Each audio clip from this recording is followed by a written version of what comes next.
Salam əziz müəllimlər. Bu gün sizlərlə bərabər bir neçə sualın izahına baxaq. Qeyd etmək istəyirəm ki, bu suallar həm MİQ, həm də sertifikasiya imtahanında bizim qarşımıza çıxa bilər. Birinci suala baxaq. Məsələni qeyri-standart yolla həll et. Tapşırıq təfəkkürün hansı mərhələsinə aiddir? Biz qeyd etmişdik ki, təfəkkür məntiqi təfəkkür, tənqidi təfəkkür, yaradıcı təfəkkür olmaqla sadədən mürəkkəbə doğru bu formada hiyerarxik qaydada düzülür. Qeyri-standart yol, fərqli yanaşma, çərçivədən kənara çıxma bizdə yaradıcı təfəkkürü bildirir. Artıq mən məsələyə qeyri-standart yollarla yanaşıram. Yəni, sadə yolla həldən, sistemli yoldan çıxaraq artıq qeyri-standart yollar, yəni heç kəsin düşünmədiyi yollardan istifadə edərək yanaşıramsa, bu bizim üçün olacaq yaradıcı təfəkkür. İkinci sualda deyir, müəllim şagirdlərə İskəndər mətnini təqdim edir. Daha sonra onlara belə bir sual verir. Sizcə, qolu güclü adam öz xalqına daha çox xeyir verə bilər, yoxsa ağıllı adam? Fikirlərinizi əsaslandırın. Burada bizdən bilik və təfəkkürün növünü istəyir. Əgər bizcə, sizcə, mənim fikrimcə şəxsi fikirdirsə, təbii ki, burada mən öz şəxsi fikrimi ortaya qoyub əsaslandırıramsa, şəxsi düşüncəmi, bu mənim üçün tənqidi təfəkkürdür. Eyni zamanda bizdən idraç taksonomiyasında soruşa bilər. Biz bunu qeyd etmişik ki, səncə, sizcə, yəni şəxsi düşüncəmdirsə, mənim şəxsi fikrimdirsə, bu mənim üçün olacaq dəyərləndirmə mərhələsi. İndi bizdən idraki soruşmur, amma yenə də qeyd etmək istəyirəm ki, bu dəyərləndirmə mərhələsidir. Eyni zamanda tənqidi təfəkkürdür və mən öz fikirlərimi əsaslandırarkən əvvəlki biliklərə də istinad etməliyəm. Əvvəlki bildiklərimə də istinad etməliyəm. Artıq orada bir neçə bilik və onlar arasında əlaqə yaratmağım lazım gəlir. Bunun üçün də konseptual bilik, tənqidi təfəkkür və dəyərləndirmə mərhələsidir. Doğru cavabımız B variantı. Müəllim şagirdlərdə topu səbətə necə atmağın yolunu öyrədir. Dərsdən sonra şagird asudə vaxtında davamlı olaraq topu səbətə atmağı məşq edir. Deməli, bu sual bizim üçün psixomotor taksonomiyaya uyğun olan bir sualdır. Psixomotor taksonomiyasının 5 mərhələsi var. İmitasiya, manipulyasiya, dəqiqlik, artikulyasiya və təbiiləşmə. Burada da bizdə uyğun gələn variantı istəyir. Qeyd etmək lazımdır ki, imitasiya nədir? Təqlid etməkdir.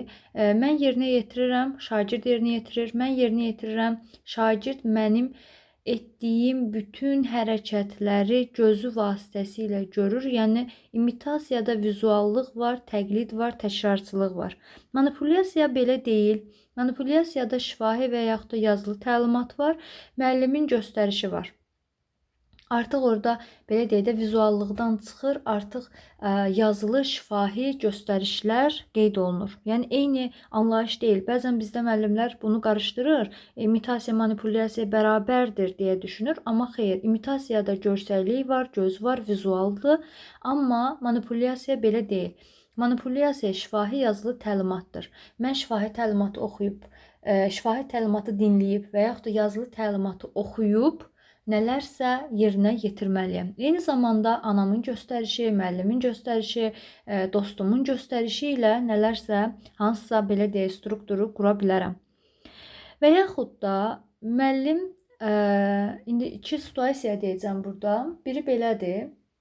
Müəllim lövhədə şəkili çəkir, şagird də şəkili hissə-hissə dəftərinə çəkir. Bu imitasiyadır.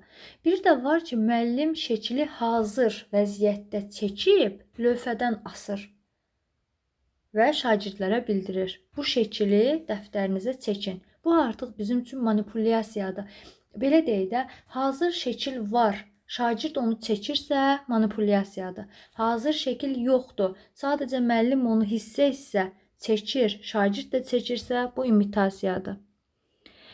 Dəqiqlik nədir? Dəqiqlik odur ki, nə orada manipulyasiya var, nə imitasiya var. Yəni nə müəllim var, nə müəllimin göstərişi var, nə şifahi yazılı təlimat var. Sadəcə nə vaxtsa öyrənmişəm, bu gün onu icra edirəm.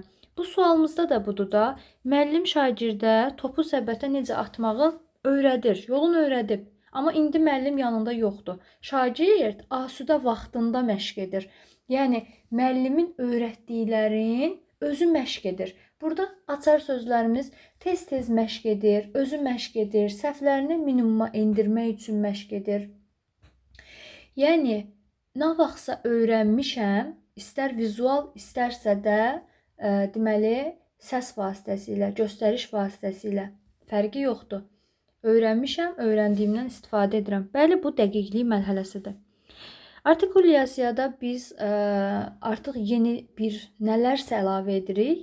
Artikulyasiyada biz deyə bilərik ki, bir neçə fəaliyyəti birləşdiririk, yeniliklər edirik, tullantı məhsullarından yeni bir şeylər düzəldə bilərik. Təbiiləşmə də adı üstündə təbiiləşib, artıq o professionaldır. Məsələn, klaviaturaya baxmadan sərbəst şəkildə yazı yazır.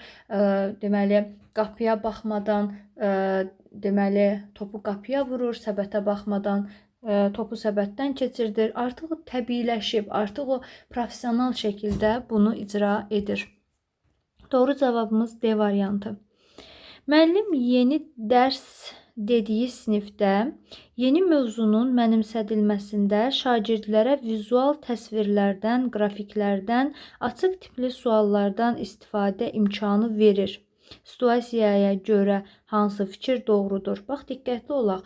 Müəllim yeni dərs dediyi sinifdə, yəni bu sinifə yeni dərs deyirəm. Yeni mövzunun mənimsədilməsində şagirdlərə vizual təsvirlər, qrafiklər, açıq tipli suallardan istifadə imkanı verirəm.